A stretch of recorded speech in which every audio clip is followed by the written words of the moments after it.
Namaste and good morning to all of you. Let's start our Saturday class, Vivekachudamani class with some prayers.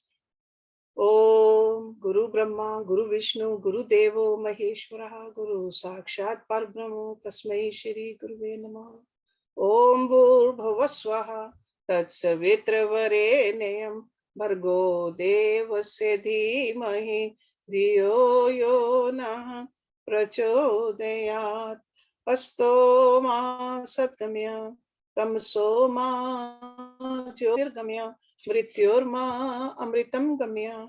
Om Sena Vavtu, Sena Bhunaktu, Saviryam Karvavahi, Tejasvi Navadhitamastu, Ma Vidvishavahi. Om Shanti, Shanti, Shanti. Om. Okay, let's open our Vivekachudamani books. We ended our last week's class with verse number 464, and in some books it's 463. So now in the next 7 verses, repeatedly Shankaracharya ji is declaring the nature of the Atma. We will see that he is telling us it is one, it is undecaying, it is infinite, eternal, substratum of the universe. So 7 verses. In fact, the second line in all those verses is repeated again and again and again to emphasize this point. So let's start with the verse number 465 or 464, whichever book you have. Paripurnam adhyantam aprameyam avikriyam ekam ev advayam brahma nehnana asti kinchana. Paripurnam, that means complete, full, infinite. Paripurnam. Anadi antam, with no beginning or end.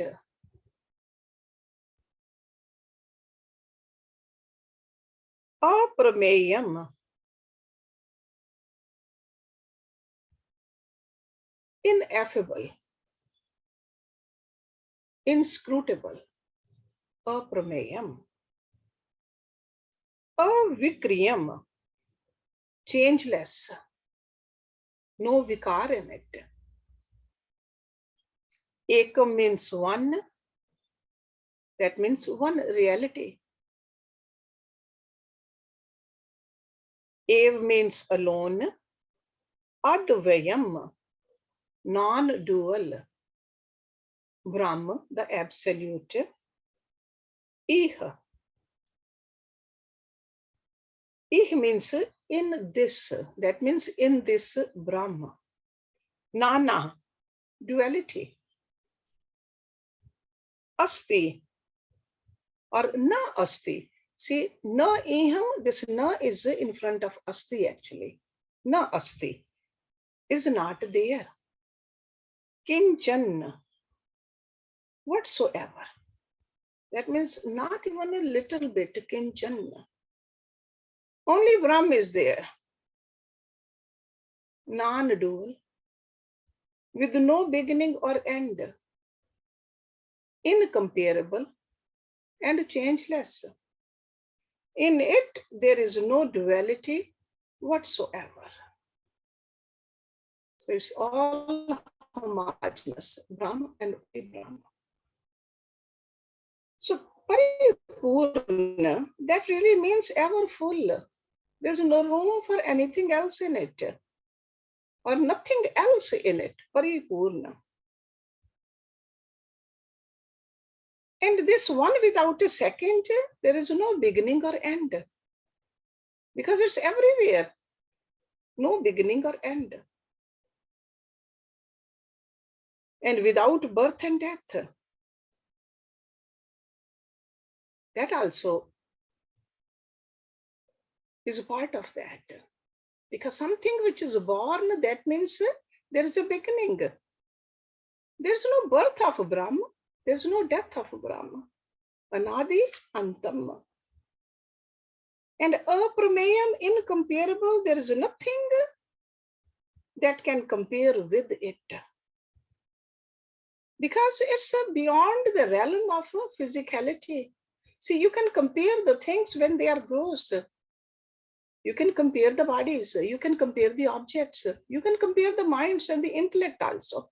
Somebody is smarter than the other. Somebody is sharper than the other. But it's a premier. It's no compare. So it is unique. It cannot be, you cannot really compare with any lower experiences. And it is a transcendental. It's changeless. That means it never goes through any modifications of vikaram. So Brahm is non-dual, advayam. And if somebody has any kind of a doubt that maybe there is some change in it, the word kinchan, that removes all kind of a doubt, whatsoever. Whatsoever. It's a very powerful word. That means there's no exception to it, whatever this Rishi is telling us. No exception. Kinchan. So let's look at the next verse. 465 in your books, 466 in my book. Sadghanam, Chidghanam, Nityam, Anandam Ghanam, Kriyam, Ekam, Ev Advayam Brahma, Ih Nana Asti, Na Kinchana. Sadghanam, the essence of existence. Sadghanam. Chidghanam, the essence of knowledge. Or it's like a so compacted consciousness, Chidghanam. Nityam, eternal, always. Anandghanam, essence of bliss. So it's like a, Ghan really means like a so very compacted bliss. Nothing other than bliss in it. Akriyam, actionless, devoid of any activity. And then second line, the same as in the previous verse. Ekam means one reality, Ev means alone, Advayam, non-dual, Brahma, Ih, in this Brahma, Nana, duality, na asti, is not there. Kinchan, whatsoever. So the essence of existence, the essence of knowledge, the essence of eternal bliss, non-dual, devoid of any activity, there is only Brahma. In it, there is no duality whatsoever. So the nature of Brahma is discussed here, just like in the previous verse and next few verses also. Actually, the nature of the self or the Brahma cannot be described. It cannot be defined. It can be only indicated. And all these terms are just an indication, or as they say, these are the pointers towards this absolute truth. It's like an expression.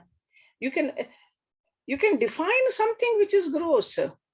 Objects can be defined, but this essence cannot be defined. See, in the gross body, it can be said that it has this kind of a color, this kind of a height, this kind of a weight. And a subtle body also, you can express as intelligence, as feelings, or as knowledge.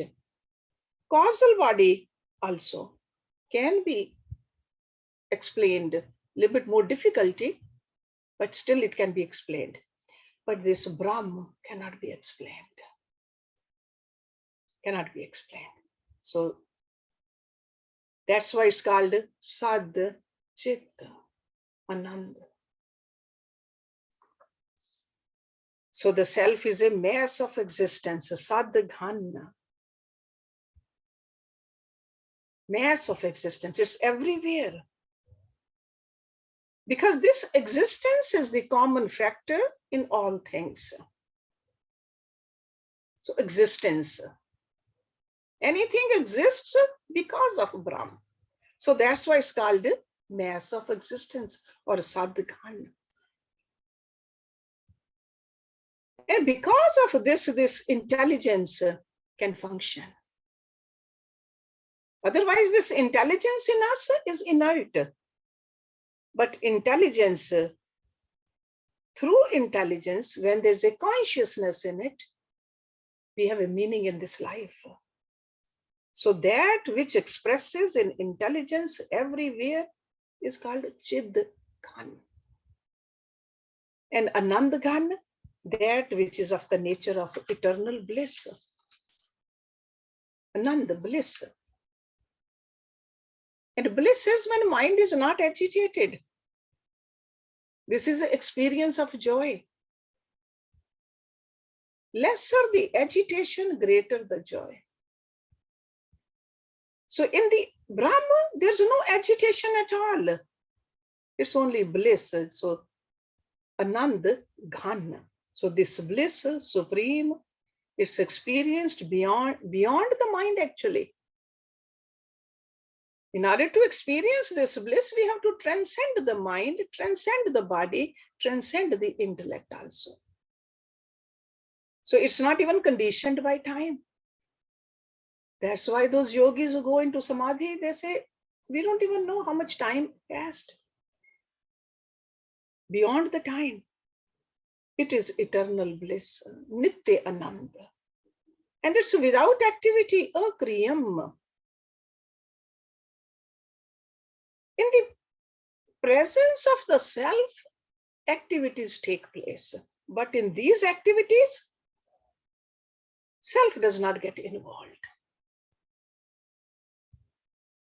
Okay? So activities are done by the Prakriti, not in the Atma. And we are all familiar with this philosophy. From Bhagavad Gita, we learned the same thing. It's almost like the sun illumines the world. All the dynamic activities, they keep on going under the light of the sun, but the sun is not involved in them in any way. The same way the Atma does not get involved. Atma is only the watcher. Gives the energy to the body also, to the mind and to the intellect also, but does not get involved. So this mass of existence, knowledge, bliss, the self is not involved in any of the activities. Self alone is real. And there's no duality in it whatsoever. And again, in the next verse, he's saying the same thing. Verse number 467. Pratyag ek rasam purnam anantam sarvatoh mukham ekam evadvayam brahma ih nana asti na kinchana. Pratyag ek rasam. Pratyag word is the innermost.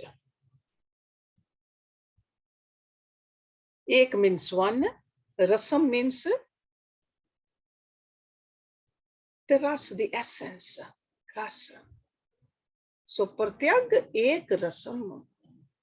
It's like a essence is homogeneous. Otherwise, when we see something gross like a apple, we see in the skin there is no juice, no ras, but inside we'll find ras. In the seeds there's no ras, but this ras is everywhere. Ek rasa. Purnam, full, complete. Anantam, infinite, like endless. Sarvato mukham, all pervading. So it's like a mukh everywhere. No place where it's not, all pervading. Ekam means one, ev means alone, advayam, Brahm na ihe na na asti kinchan. Just like in the last verses. So like a second line is repeated again and again. The subject within all. See, this is called a subject. So there's a subject and object. Subject is the Atma, the Brahman. Object is anything other than that.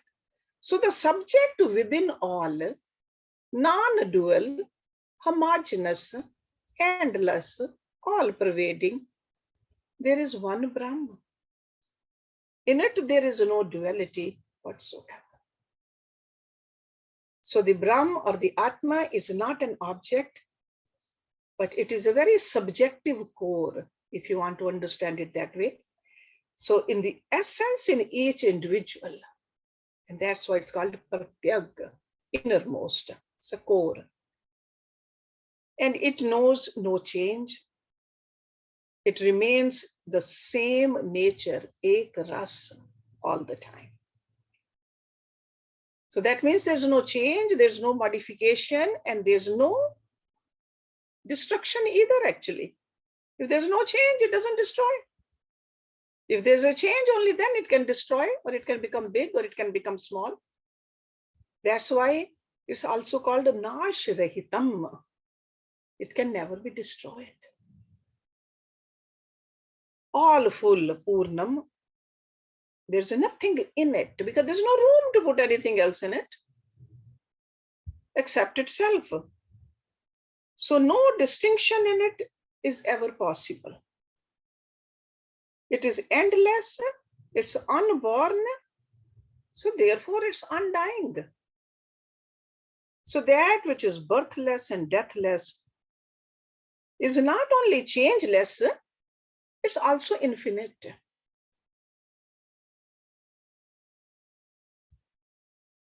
And face is everywhere, sarvato mukham. That means it's all pervading.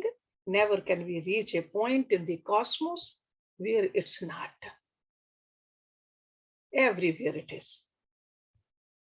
Because it being the consciousness, very consciousness, and the life of each and every one of us. Not just human beings, anything else. So this Brahm, the self alone, is indeed everywhere. No duality whatsoever. So with all these beautiful terms, he's trying to take our mind towards Brahma. Let's look at the next verse, 468 or 67 in your books.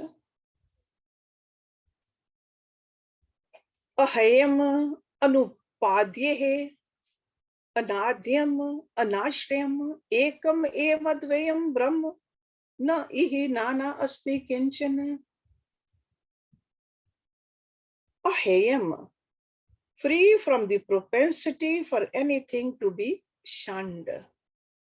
That means discarded. Cannot be discarded. Ahayam. Haye means to discard. Ahay means you cannot discard. Anupadyam cannot be taken up. Okay, so when we take something, that is padyam. So anupadyam. Anadhyam, free from the propensity for anything to be accepted. Anadhyam.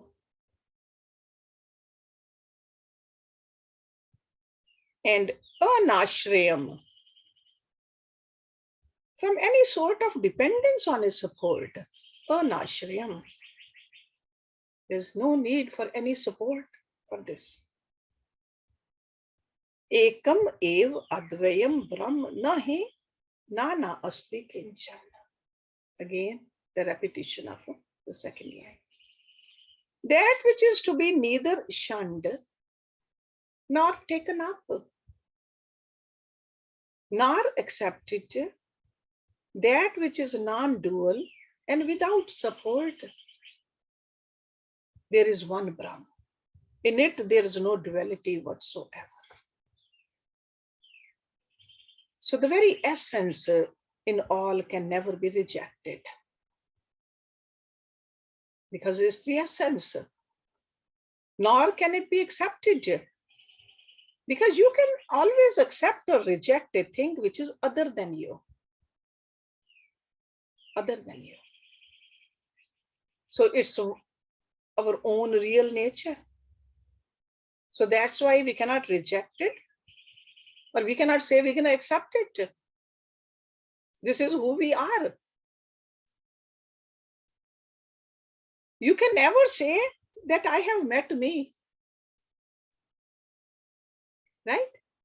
Because you cannot, that sounds pretty absurd. Nor can you say I have not met me. I am, that is all. So that's why this self is the ultimate subject, one's own nature. How can I accept or reject it? And that which has no substratum, anashriyam. Anashriyam. See, we can say that Earth is in this solar system. But there's no abode for Brahma. Brahma is the abode. Brahma is the substratum. Brahma is everything. There's nothing, because substratum has to be bigger than, vaster than something. There's nothing bigger than that. It's everywhere, all the time. So there's no only one Brahma with no duality to it. So you can see that with all these pointers, he's taking our attention towards the bigness, to the vastness, to the oneness. Let's look at next one. Same. I told you the 7 verses, the same theme. Nirgunam, Nishkalam, Sukshmam, Nirvikalpam, Niranjanam, Ekam ev advayam Brahmana ihi nana asti kinchana. Nirguna. Gun is, guns are those qualities. Qualities make it dualities also. So nirgun, it is attributeless. There's no satvikta, rajasikta, tamsikta in it. Nirgun. Because those attributes belong to the Prakriti. Over here we are talking about a Brahma. Nishkalam, free from parts. Kal means the parts. See, the body has parts. Atma doesn't have the parts. Homogeneous. Nishkalam. Sukshamam, the subtlest. Subtle or subtlest. There's nothing subtler than this. In the physical realm, we can say that the gross, subtle is subtler than the gross. Causal is even subtler than the subtle. But there's nothing subtler than the Atma or Brahma. So you can say subtlest. Nirvikalpam, free from change, free from disturbance.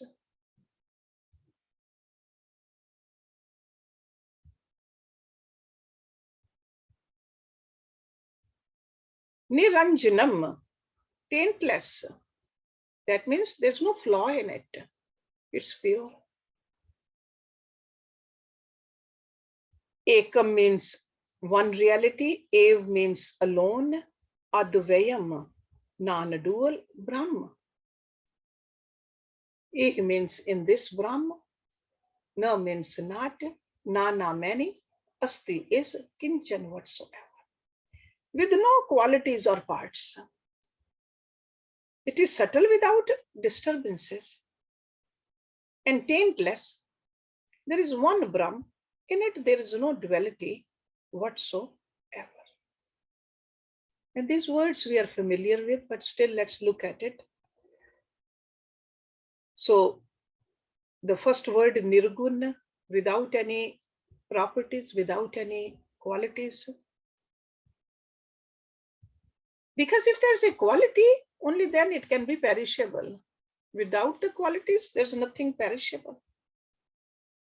Finite things can have properties or the qualities. Infinite reality is imperishable. It's not a substance. It's not gross. It cannot decay. And without parts, because it's only one without a second. It is infinite. In the infinite, there cannot be any parts. Because if there's a part, that means it has to be different than that. So there's no part in it. Because if we say there are parts, it's not infinite anymore. Infinite really means no parts. And when we say suksham, the subtle, because it's all pervasive. That's why it's called sarva vyapak. It is so subtle, it's everywhere. We know that if we have a block of ice, that is called gross. When it becomes little subtler than that, it becomes water. It can flow. But when it becomes vapor, you cannot control it. It can go anywhere it wants to. And that is only the physical thing we are talking about. Over here, this is God, Brahma, or the Atma, Sarva Vyapakta. Nirvikalap, without any, excuse me, without any thoughts and agitations. Nirvikalap. Vikalap means the thoughts. So there's no thoughts, no agitation. And why? Because the mind and the intellect also are part of the Prakriti. In the mind and the intellect, you will feel these thoughts also, agitations also, doubts also. Okay? So that's what's called Vikalap. That's why you remember in when we studied Yoga Darshan, even the Samadhis, there are different layers of Samadhi. There's a Savikalap Samadhi, then there's a Nirvikalap Samadhi. In the Savikalap Samadhi, you are still dealing with, sure, you're dealing with the purity, but you are dealing with purity with the help of your subtle intellect. Nirvikalap, then you transcend that also. Okay? So over here he says, the Brahma is, or the Atma is Nirvikalap. Nirvikalap. Then Niranjan. What is a Anjan in us? Anjan really means the flaws. And what are the flaws? The vasanas. The vasanas. That's why we have to just clear those vasanas. Those are the flaws. But this great reality, this Brahma or the Atma is one alone without anything else in it. Because if there's a flaw in it, that means there's a duality in it. But there's no duality, there's no flaw. It's ekam eva advayam. Okay. Let's look at next verses. Again, he's trying to explain the same thing to us. More pointers. 470 or 469. Anirupyam swarupam yat manovacham agocharam ekam evadvayam brahma na ihi nana asti kinchana.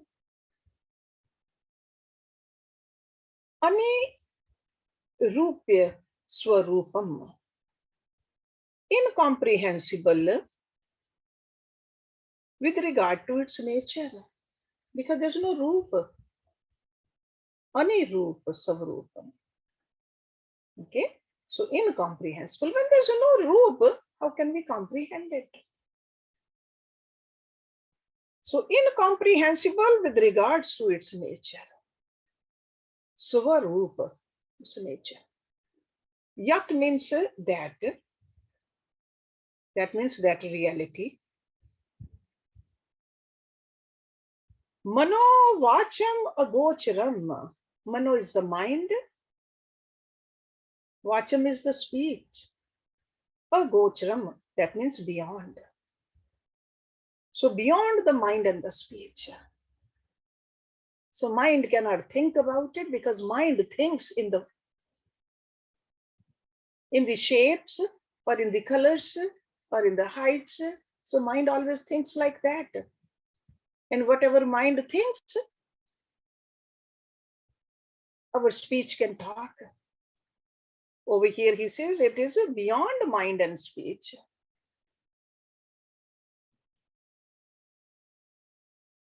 Ekam is one reality. Ev means alone, advayam, non-dual. Ih, in this Brahma. Na naha, duality, many. Asti is na asti, is not there, kinchan whatsoever. The real nature of which is incomprehensible. That's what it means. You really cannot comprehend it. You cannot comprehend it, then of course it's beyond mind and speech. Which is beyond mind and speech and non-dual. There is only Brahma in it. There is no duality whatsoever. So Brahma has an incomprehensible nature. It is imperceptible. See, perception happens through the senses. With the eyes we can see it. With the ears we can hear it. You can have only the mediate knowledge. Brahma is not an object, so it cannot be perceived by the sense organs. That's why what do we do when we want to meditate? We close our eyes. We try to close our ears. We want to go within. Sure, we want to feel it. But sometimes we say the mantra also, so that our mind is fully concentrated and we just hope that it will transcend also.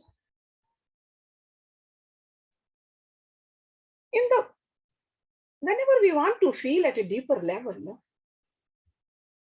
if we are waiting for somebody to come and see us, and when we hug that person, what do? Don't we close our eyes? Automatically eyes close. Because it's beyond, love is beyond perception. Beyond perception.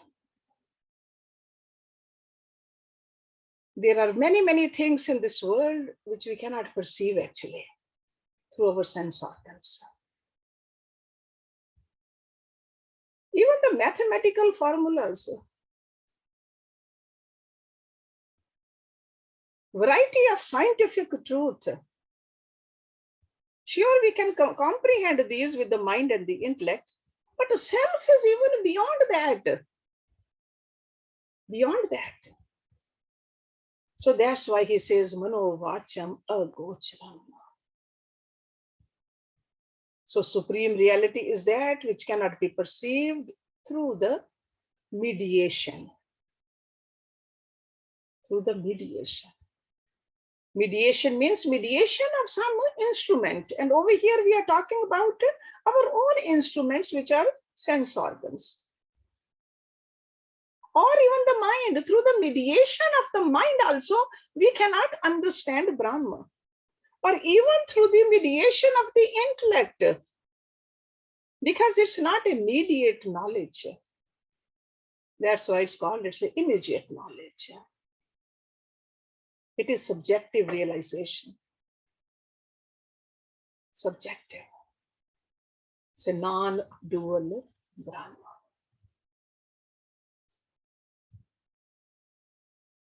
Then next one, 471.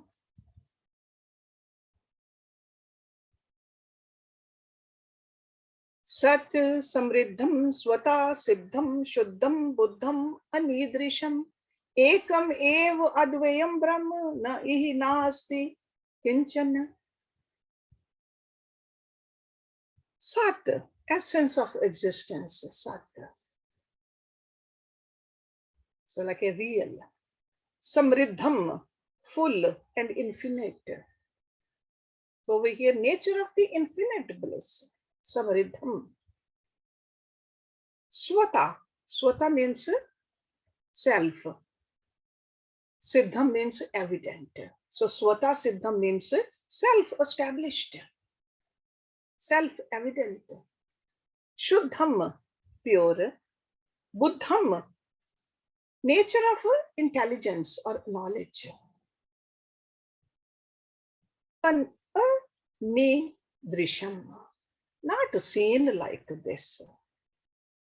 So that means unlike anything finite. Because finite things we see the trees and we see the ocean, we see the mountain, we see the people, we see the forms. It's beyond that.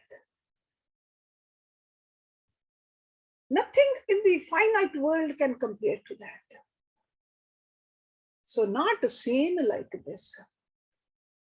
So self-existing, self-evident, pure knowledge, unlike anything finite, non-dual.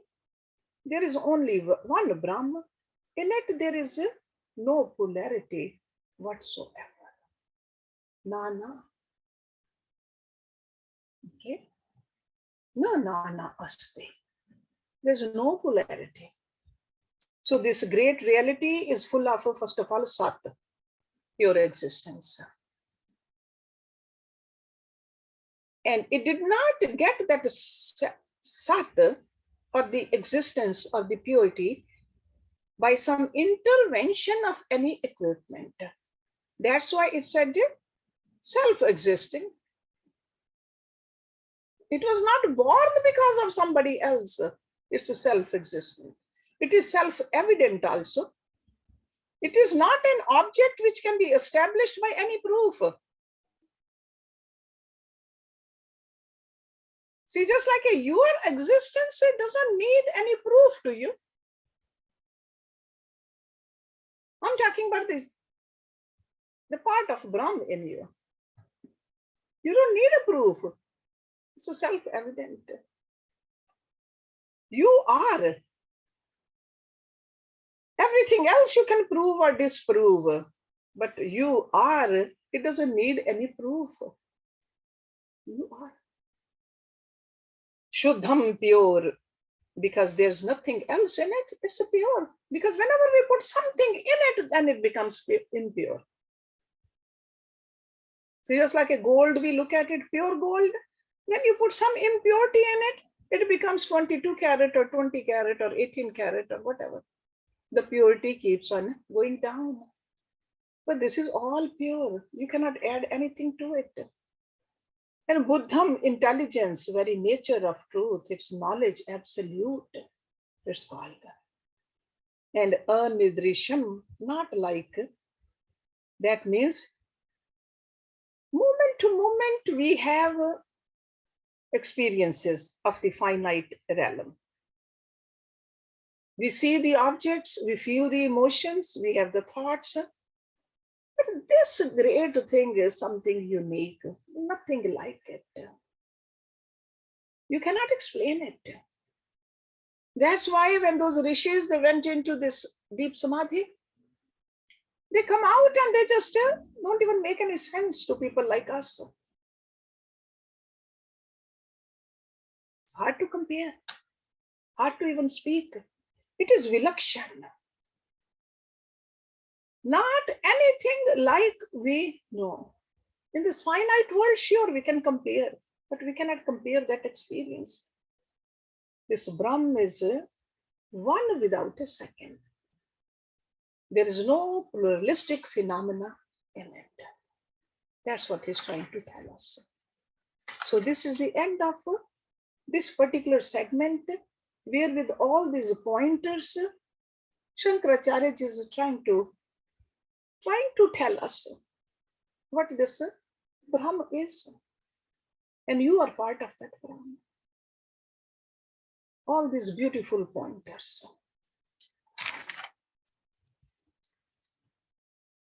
Can we experience it? We cannot speak about it. We cannot define it. It is flawless. But can we experience it? This is what he's going to tell us in the next few verses. Experience of the selfhood.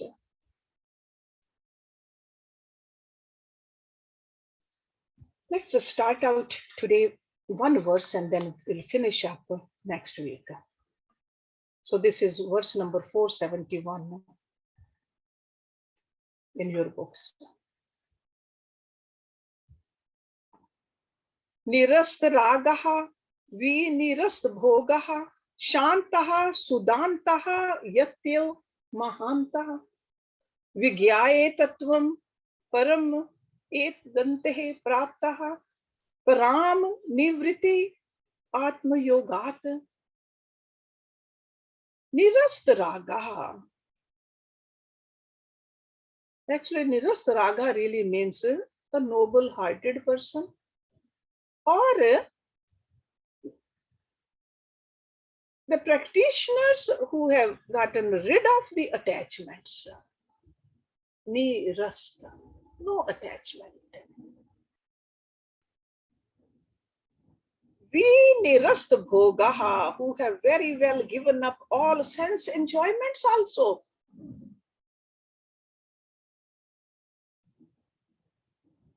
It's not that this person doesn't eat anything. Doesn't mean that this person is not living like us, but given up the sense enjoyments. That's it.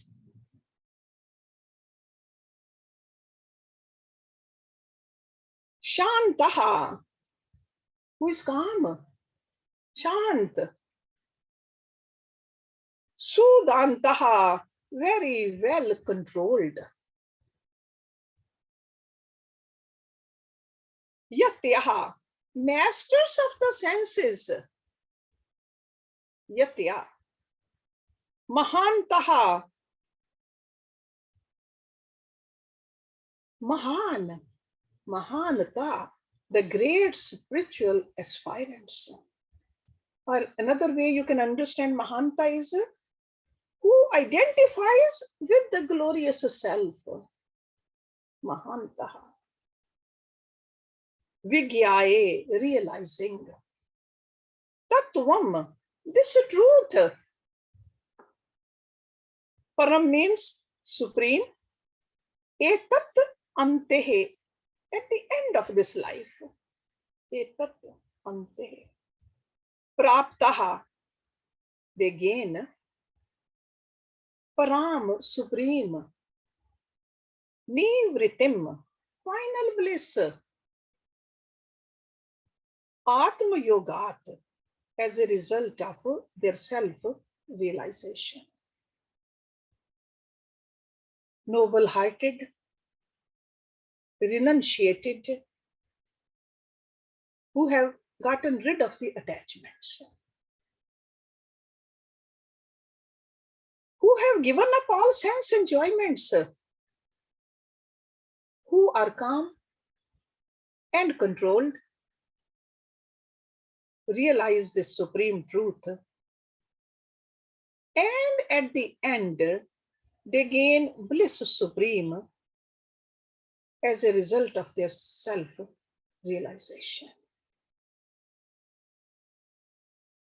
After explaining the nature of the reality in the last 7 verses, Shankaracharya ji is giving some practical suggestions for students like us who are trying to experience the Supreme.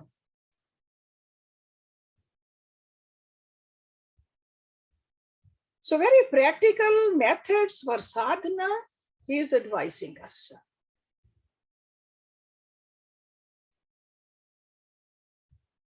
Nirasta raga means look at your desires. What is the color of your desires? Get rid of the desires. Tamasic desires, definitely no. Rajasic also no. Sattvic desires, little bit, and ultimately they'll go away too. they will evaporate. Nirasta raga. And all desires for sense indulgences, we nirasta bhoga, the idea of indulging, seeking a fulfillment in this world. Asta. Asta means completely set. See, just like we say sun, Suryasta. So these desires or indulgence in the worldly objects, asta, they have fallen down. Because of that, what happens? The mind becomes shant, calm. Because mind is not rushing towards the worldly objects. Because it is established in the contemplation of the God. So finding the pleasure there, the joy there, the bliss there, everything else is pale compared to it. And those who are not allowing the mind to enter into the remembrance of the past indulgences, sudantaha. Mind does not think about the past, what happened in the past. Where did I go? Whom did I meet? What did I do? Mind has no interest in that. And mind doesn't even worry about the future either. Mind is just absorbed into the bliss of God. Sudanta. And he's calling these kind of aspirants Mahan. Mahantaha. High-souled people. They are putting the effort. Yatyaha. This does not happen automatically. For this, you have to do the yatan. You have to make an effort.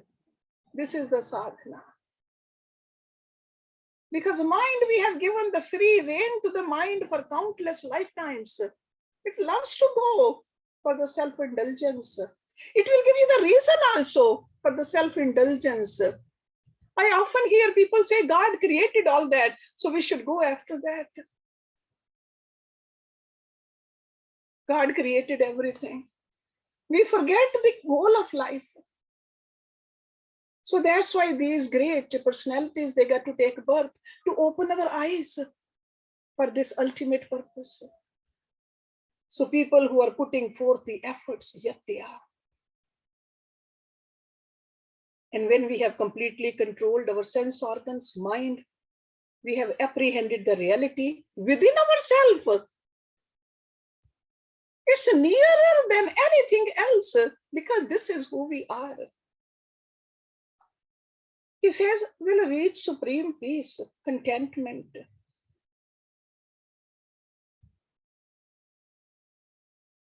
Bliss absolute. And these aspirants, they will merge into it because there's no other vasanas. There's no more vasanas to excite the mind anymore. To run into the outer world, to fulfill those desires, there's no more desires. They have evaporated. So that's why this beautiful verse, we should look at it as an encouragement to stay on the path. Just like in the outer world, we get the encouragement. People say, go there, do this, have that, you will enjoy it. Over here, Shankaracharya is telling us that you will gain bliss supreme as a result of the self-realization. Have faith in the words of these great teachers. And he's calling these people who are on this path noble-hearted. He's calling them Mahan. So noble-hearted, renunciated, who have gotten rid of the attachments, who have given up all sense enjoyments, who are calm and controlled, realize this supreme truth. And at the end, they gain supreme bliss supreme as a result of their self-realization. So we'll end it over here with this beautiful verse. Hopefully, this will encourage us to intensify our own sadhana. Om Purnamada Purnamidam Purnat Purnamudachyate Purnasya Purnamadaye Purnameva Avashishyate. Om Shanti Shanti Shanti Om. Thank you very much for coming.